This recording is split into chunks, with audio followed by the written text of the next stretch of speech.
that students should be educated and classed according to age, under the fallacious assumption that intellectual maturity and the ability to grasp issues is achieved with age. I know a lot of old people, the previous speaker spoke about George Bush. I think a lot of kids could do a much better job than he did. Ladies and gentlemen, now why is this an issue? Why is it a problem that students are being taught to the world of a long time ago? Well, the system of conformity doesn't allow students to think independently and think creatively. They are taught uniform solutions to uniform problems. The issue with that is the world doesn't present uniform problems and certainly doesn't appreciate uniform solutions. Schools, education and teaching should be more dynamic. It should be more about creating students that have the ability to grasp different issues and come up with independent thoughts and ideas that will help solve these issues, and that will essentially allow them to do whatever they wish to do. Now, that brings me on to my second idea about innovation. Now, the overriding principle is that when a society is able to innovate, when people are able to think forward, there will be economic, social, and overall intellectual progress. Now, how are schools at the moment killing that? How are they quashing students' ability to innovate, to think outside of the box? Primarily due to the growth of standardized testing, like the SATs and the ACTs. Why? This is because standardized testing, the concept of standardized testing, appreciates only one answer to any problem. It doesn't allow for students to come up with new or innovative solutions to age-old questions. Students are taught that the mark scheme is all-knowing and any deviation from it is wrong.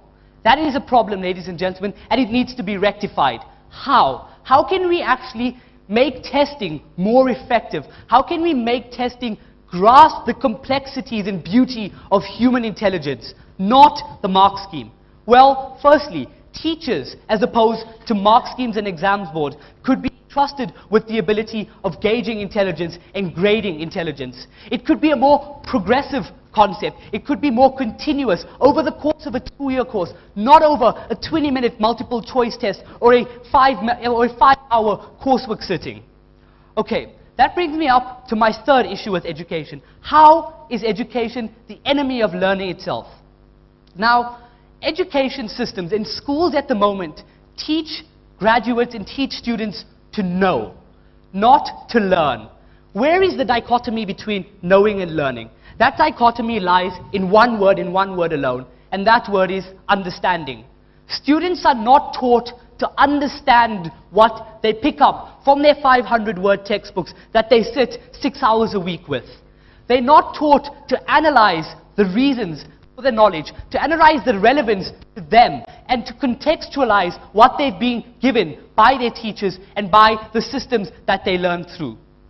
Now, how is this making it the enemy of learning? It all comes back to standardized testing again. Another issue with standardized testing, ladies and gentlemen, is that teachers start teaching towards the test. They don't teach to educate, they don't teach to inspire, and they certainly don't teach to empower.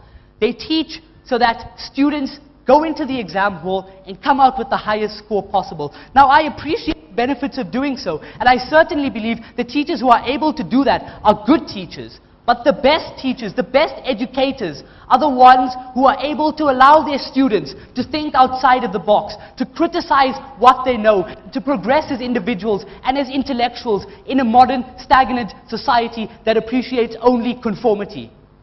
Ladies and gentlemen, I started my speech with a seemingly outlandish statement saying that education is broken.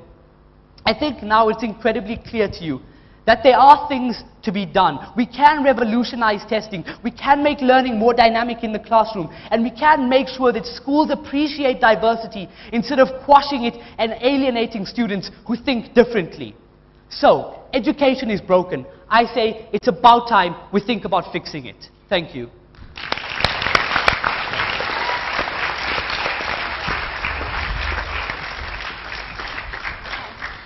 Wow, Tahir, thank you. It's great to see such passion in a subject that's so close to our hearts.